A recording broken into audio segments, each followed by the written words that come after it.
राधे राधे। कैसे हो आप सभी? आशा करती हूँ अच्छे होंगे, स्वस्थ होंगे। आप सभी को जन्माष्टमी पर्व की बहुत बहुत बहुत शुभकामनाएं। तो कैसे चल रही हैं आपकी जन्माष्टमी की तैयारियां?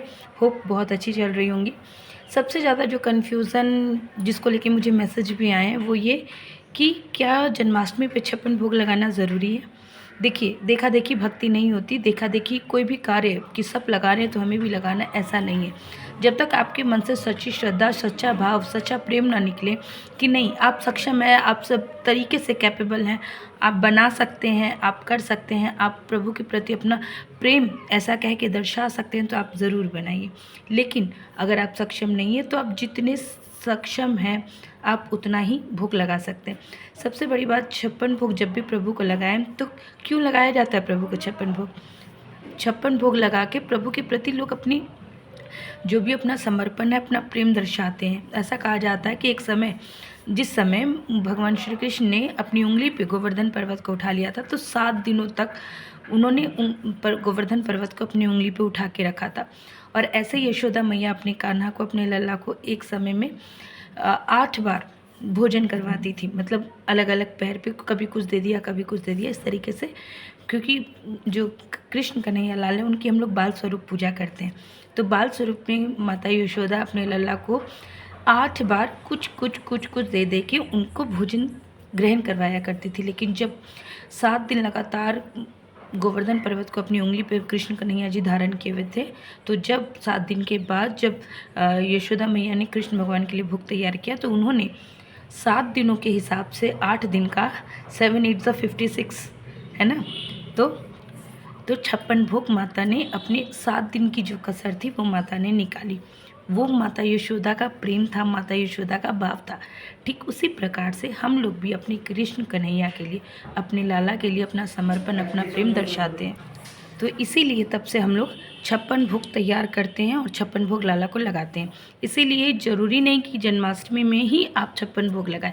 आपकी जब श्रद्धा हो, आपका जब आपको लगे कि आपकी लाला ने कोई मन्नत भी पूरी की है, तो भी आप प्रभु को अपना प्रेम, अपनी श्रद्धा दर्शाने के लिए 56 भोग लगा सकते हैं। देखिए, सभी हमेशा 56 भोग अगर लगाना कैपेबल ना हो तो कुछ भोग हैं जो ज़रूर ज़रूर ज़रूर लगाने चाहिए। ये भोग लगाने से भी 56 भोग लगाने का फल मिलता है। और जैसा कि पहले ही कहा, देखा देखी भक्ति नहीं होती, भक्ति दिल से होती है, भक्ति भाव से होती है। तो इस तरीके से आप अपनी इच्छा शक्ति से, अपने भाव से, अपने प्रेम से प्रभु के प्रति आपको जितना आपसे बल पड़े आपको उतना कार्य करना चाहिए। तो मेन आपको क्या क्या भोग लगाना चाहिए इसमें यहाँ हम लोग उस बारे में बात करते हैं। सबसे पहले जब सुबह लाला को आप पंचामृत स्नान कराएं, नहा धो के पंचामृत स्नान कराएं, तो उन्हें सबसे पहले शहद का भोग लगाइए। जन्माष्टमी वाले दिन शहद का भोग लगाइए। शहद, क्योंकि जो कान्हा है वो बाल स्वरूप है, अतः सबसे पहले उन्हें शहद का भोग लगाइए और उसके बाद उन्हें माखन मिश्री का भोग लगाइए। तो ये सुबह की पूजा होगी। लेकिन जैसा पहले के वीडियोज़ में भी बताया, जल रखना ना भूलें। और बिना तुलसी के भगवान कृष्ण कोई भी भोग स्वीकार नहीं करेंगे, अतः जल और तुलसी कृष्ण भगवान के समीप रहने ही दीजिए। आप उसे हटाइए नहीं कि कहीं 56 भोग की तैयारियों में आप जल और तुलसी रखना ही ना भूल जाएं। इसीलिए आप पहले से ही जल और तुलसी ज़रूर रखिएगा। उसके साथ ही आपने पहले शहद का भोग लगा दिया, उसके बाद आप माखन मिश्री का भोग लगा दीजिए। उसके बाद आपकी हो गई। उसके बाद आप दोपहर में प्रभु को, कान्हा स्वरूप प्रभु को आप फ्रूट्स का भोग लगा सकते हैं, आप ड्राई फ्रूट्स का भोग लगा सकते हैं। ठीक है। और उसके साथ ही तो आप अब 56 भोग की तैयारियों में आप प्रसादी बनाने में जुट ही गए होंगे। तो प्रसादी बनाने में आपको क्या क्या बना सकते हैं?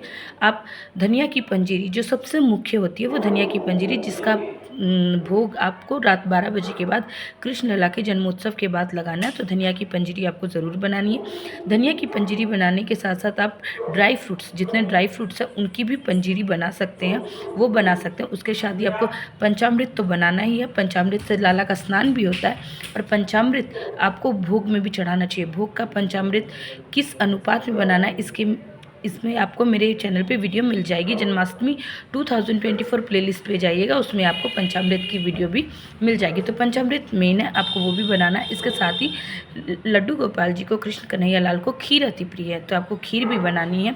आपको ड्राई फ्रूट्स के भी भोग लगाने हैं। आपको कृष्ण कन्हैया लाल को मिठाइयों का भी भोग लगाना है।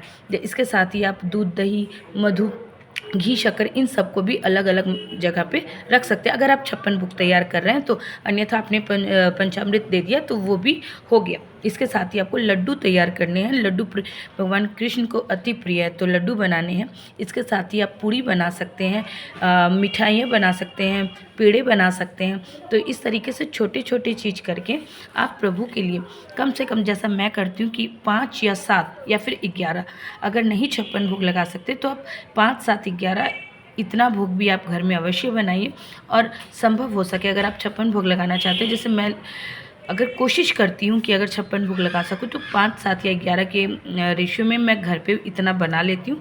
बाकी आपको जितने मार्केट्स में फ्रूट्स अवेलेबल हुए, जो इतनी मिठाइयाँ अवेलेबल हुई, और जो भी आपको बच्चों से रिलेटेड जो चॉकलेट्स रहते हैं, कैडबरी रहती है, या फिर आपको फ्रूटीज़ रहते हैं, तो ये सब मिला के आप 56 भोग को तैयार कर सकते हैं। आशा करती हूँ ये वीडियो आप लोगों के लिए हेल्पफुल रहेगी। फिर भी कोई क्वेश्चन हो मुझे मैसेज कर सकते हैं। मैं पूरी कोशिश करूँगी कि आपकी क्वेरी को सॉल्व कर पाऊँ। राधे राधे, जय श्री कृष्णा, हरि बोल।